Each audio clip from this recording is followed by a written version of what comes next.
साथियों, अपने इस नश्वर शरीर को असमय ही समाप्त कर लेना अर्थात आत्महत्या कर लेना पितृदोष का बहुत बड़ा कारण बनता है।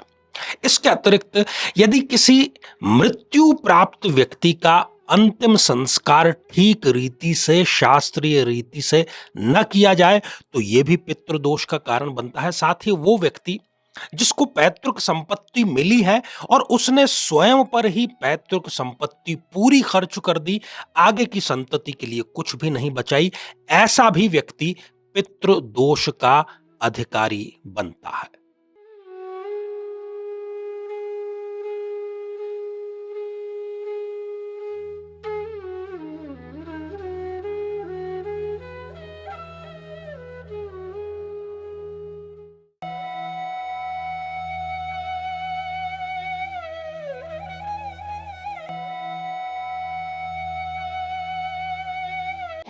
तो मेरे बहुत ही प्रिय और बेहद सम्मानित साथियों, हृदय की असीम गहराइयों से अभिनंदन, बहुत बहुत हार्दिक स्वागत। साथियों, चर्चा पितृदोष की चल रही है और इससे ठीक पहले के एपिसोड में हमने कुछ कारणों पर भी चर्चा की। साथ ही मैंने आपको ये बात भी बतलाई थी कि कई विद्वान, कई महानुभाव अपना इत्तेफाक नहीं जताते, सहमति नहीं जताते कि पितृदोष नाम की कोई स्थिति होती भी है। पर जिसके पैर न फटी बिवाई वो क्या जाने पीड़ पर आई। अक्सर हम किसी बीमारी को लेकर के डॉक्टर के पास में जाते हैं, डॉक्टर कहता है, बल्कि परीक्षण भी कहते हैं कि हम बिल्कुल स्वस्थ हैं, परंतु हम पीड़ा को लगातार अनुभव कर रहे हैं। मैंने जो हजारों कुंडलियों के विश्लेषण के अंतर्गत यही पाया है कि पितृदोष नाम की जो स्थिति है, उस स्थिति का अनुभव व्यक्ति विशेष कर रहा है, परंतु शास्त्रों को हम खंगालते हैं तो कई शास्त्रीय ग्रंथों में हमें ये जो दोष है वो नहीं मिलता। खैर, तो कुछ कारणों पर हमने इससे पूर्व के एपिसोड पर चर्चा की है और आज हम कुछ अन्य कारकों पर चर्चा कर रहे हैं कि कौन कौन से वो कारण हैं। इससे जो पहले का एपिसोड था उसमें हमने चर्चा की थी कि हमारे स्वयं के जनित जो मुख्य कारण हैं जो पितृदोष का कारण बनते हैं, और पितृदोष फिर विभिन्न माध्यमों से हमें प्रताड़ित करने का कार्य करता है, चाहे वो लाइलाज बीमारी हो, चाहे वो लगातार मिलने वाले धोखे हों, चाहे फिर वो ऋण जाल हो, या इस प्रकार की कष्टपूर्ण स्थितियां जब व्यक्ति मृत्यु को जीवन से ज्यादा आसान राह मान लेता है। साथियों, सर्व प्रमुख जो कारण है वो है अपने पितृ धर्म का पालन पूर्णता से न कर पाना। अब ये पितृ धर्म क्या है? एक कोई ऐसी संतति जो आपकी वजह से इस धरती पर आई है। मान लेते हैं कि हम वो एक पुत्र संतान है, तो एक पिता का एक पुत्र के परवरिश में जिस प्रकार की अप्रोच होनी चाहिए, वैसी अप्रोच यदि आप नहीं रखते हैं, उसको सुसंस्कारित नहीं करते हैं, उसके व्यसन करने में, नशा करने में उसका साथ देते हैं, उसकी गलत बात में भी यदि आप उसके साथ खड़े रहते हैं, तो इसका मतलब यह है कि आपने अपने पितृधर्म का पालन नहीं किया है। और पितृधर्म का यदि आपने पालन नहीं किया है तो स्पष्ट रूप से आपने तैयारी कर ली है पितृदोष के निर्माण की। अब ये अगली बार होगा। बहुत से लोग तो इसी मजे में हैं कि आचार्य जी इस जन्म की परवाह करें या आने वाले जन्म की परवाह करें या बीते हुए जन्म की परवाह करें। जब आप स्वयं ही यदि पिछले जन्म में भी ये बात सोच लेते तो आज ये कष्ट आपको क्यों भुगतना पड़ता? जब जागो तभी सवेरा होता है। यदि हम वर्तमान में जाग जाएंगे तो सुनिश्चित तो जो भविष्य है वो क्या है? वो वर्तमान के कर्म का ही फल है।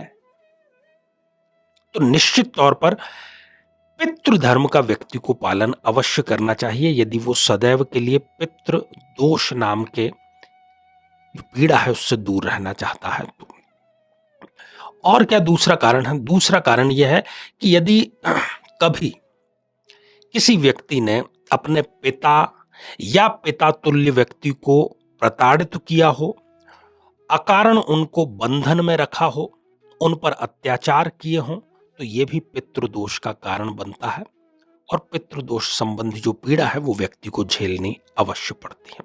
तीसरी स्थिति, पैतृक संपत्ति। हम पैतृक संपत्ति किसे कहते हैं? जो हमारे पिता के माध्यम से जो वंशगत चली आ रही है उसको हम पैतृक संपत्ति कहते हैं। तो पैतृक संपत्ति पर हमारा अधिकार नहीं है।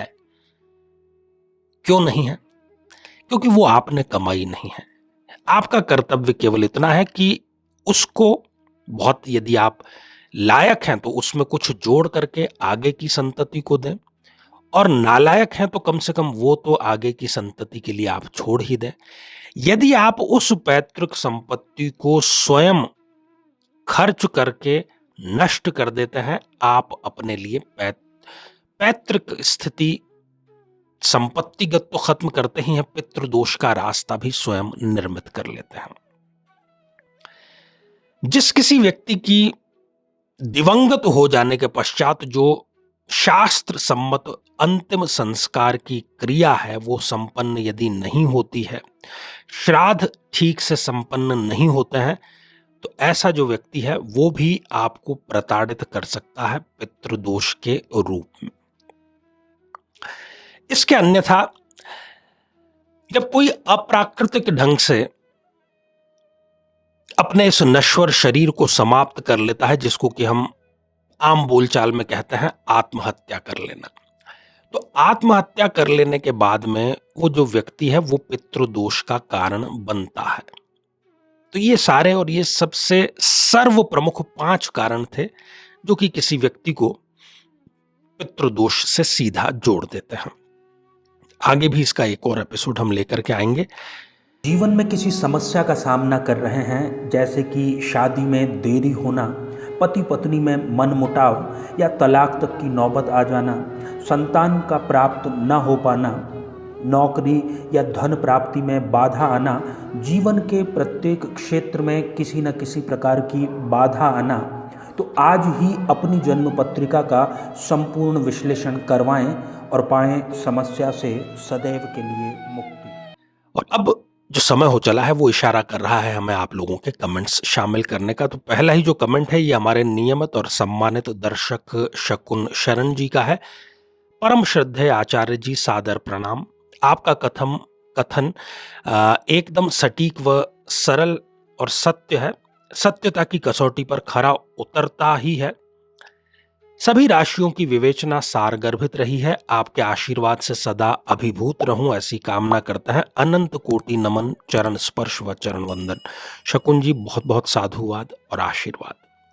साथियों, अगला कमेंट जिस आईडी से आया है वो है दी रियल क्लब भोगपुर, और आपने हर हर महादेव लिख भेजा है, तो आपको भी आशीर्वाद हृदय की असीम गहराइयों से। अगला कमेंट रुचिता वसैया जी का है। महाराज, मेरी भी मनोकामना पूरी हो। रुचिता जी, आप ये उपाय करें और 1000% आपकी भी मनोकामना जरूर पूर्ण होगी।